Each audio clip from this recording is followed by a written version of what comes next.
रक्षाबंधन या हिंदी मराठी चित्रपटाच्या माध्यमातून आम्ही एक सामाजिक मेसेज दिलेला आहे।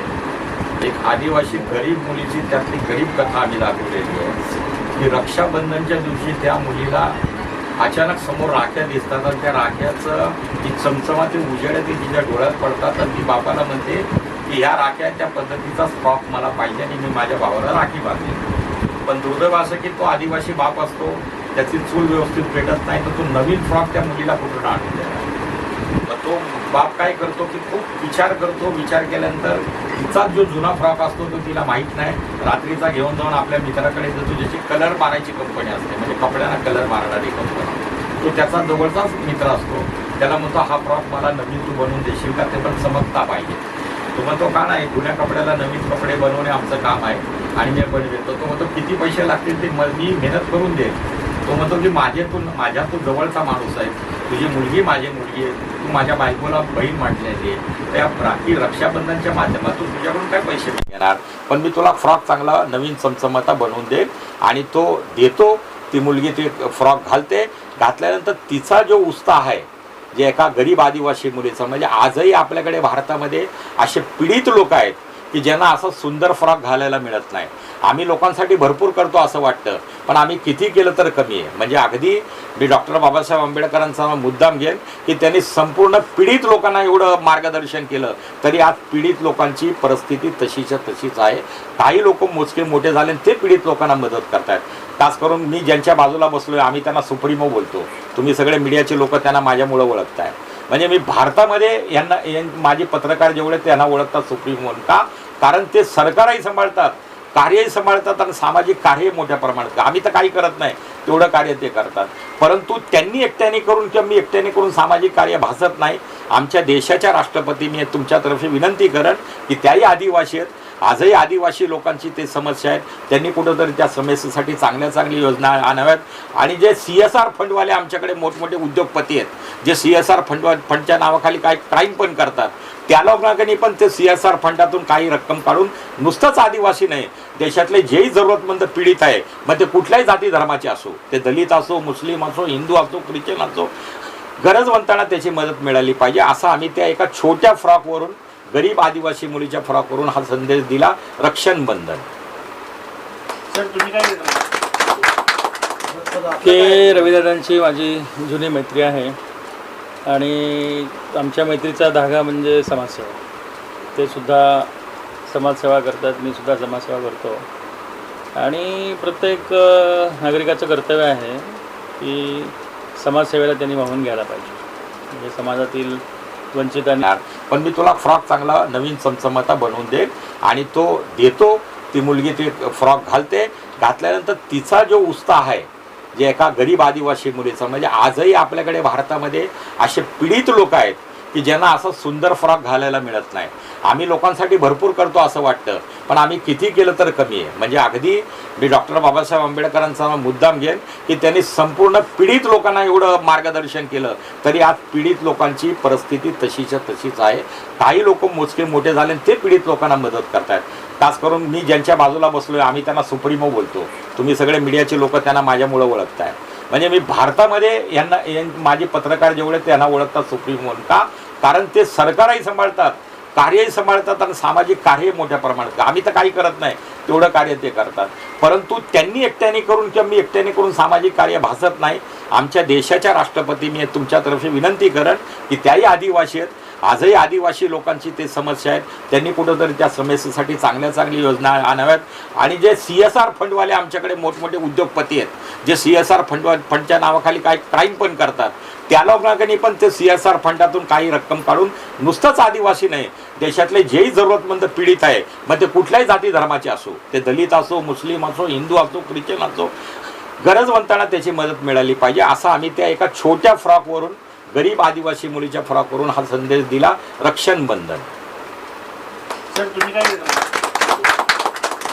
के रविदादांची माझी जुनी मैत्री आहे आणि आमच्या मैत्रीचा धागा म्हणजे समाजसेवा। ते सुद्धा समाजसेवा करतात, मी सुद्धा समाजसेवा करतो आणि प्रत्येक नागरिकाचं कर्तव्य आहे की समाजसेवेला त्यांनी वाहून घ्यायला पाहिजे। म्हणजे समाजातील वंचित आणि पण मी तुला फ्रॉक चांगला नवीन चमचमाता बनवून देईल आणि तो देतो. ती मुलगी ती फ्रॉक घालते. घातल्यानंतर तिचा जो उत्साह आहे जे एका गरीब आदिवासी मुलीचा, म्हणजे आजही आपल्याकडे भारतामध्ये असे पीडित लोक आहेत की ज्यांना असं सुंदर फ्रॉक घालायला मिळत नाही. आम्ही लोकांसाठी भरपूर करतो असं वाटतं, पण आम्ही किती केलं तर कमी आहे. म्हणजे अगदी मी डॉक्टर बाबासाहेब आंबेडकरांचा मुद्दाम घेईन की त्यांनी संपूर्ण पीडित लोकांना एवढं मार्गदर्शन केलं, तरी आज पीडित लोकांची परिस्थिती तशीच्या तशीच आहे. काही लोक मोजके मोठे झाले ते पीडित लोकांना मदत करतात. खास करून मी ज्यांच्या बाजूला बसलो आहे, आम्ही त्यांना सुप्रीमो बोलतो. तुम्ही सगळे मीडियाचे लोक त्यांना माझ्यामुळं ओळखताय. म्हणजे मी भारतामध्ये माझे पत्रकार जेवढे त्यांना ओळखतात सुप्रीमो म्हणून. का? कारण ते सरकारही सांभाळतात, कार्यही सांभाळतात आणि सामाजिक कार्यही मोठ्या प्रमाणात. आम्ही तर काही करत नाही, तेवढं कार्य ते करतात. परंतु त्यांनी एकट्याने करून किंवा मी एकट्याने करून सामाजिक कार्य भासत नाही. आमच्या देशाच्या राष्ट्रपती मी तुमच्यातर्फे विनंती करेन की त्याही आदिवासी आहेत, आजही आदिवासी लोकांची ते समस्या आहेत, त्यांनी कुठंतरी त्या समस्येसाठी चांगली योजना आणाव्यात. आणि जे CSR फंडवाले आमच्याकडे मोठमोठे उद्योगपती आहेत, जे CSR फंडच्या नावाखाली काय क्राईम पण करतात, त्या लोकांनी पण ते CSR फंडातून काही रक्कम काढून नुसतंच आदिवासी नाही, देशातले जेही जरूरतमंद पीडित आहे, मग ते कुठल्याही जाती धर्माचे असो, ते दलित असो, मुस्लिम असो, हिंदू असो, ख्रिश्चन असो, गरजवंतांना त्याची मदत मिळाली पाहिजे. असं आम्ही त्या एका छोट्या फ्रॉकवरून, गरीब आदिवासी मुलीच्या फ्रॉकवरून हा संदेश दिला. रक्षण बंधन. सर तुम्ही काय देता?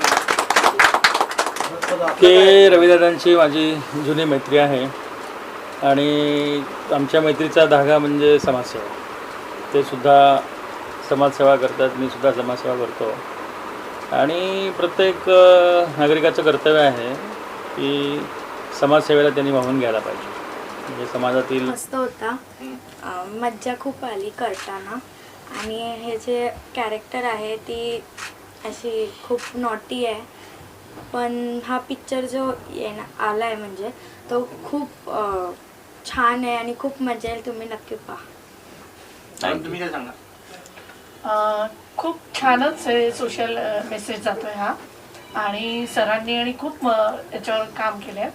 आणि त्यामुळे हा सगळ्यांनी, माझं तर सगळ्यांना विनंती आहे की सगळ्यांनी हा बघा, सबस्क्राईब आणि खूप छान सबस्क्राईब करा, लाईक्स आणि हे द्या.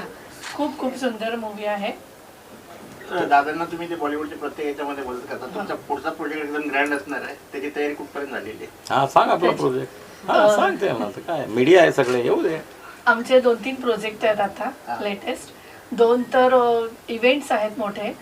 एक गरबा इव्हेंट आहे जे कोणीही कधी केला नाहीये असा फर्स्ट. म्हणजे दादा नेहमीच असे नवीन हे करत असतात प्रयत्न.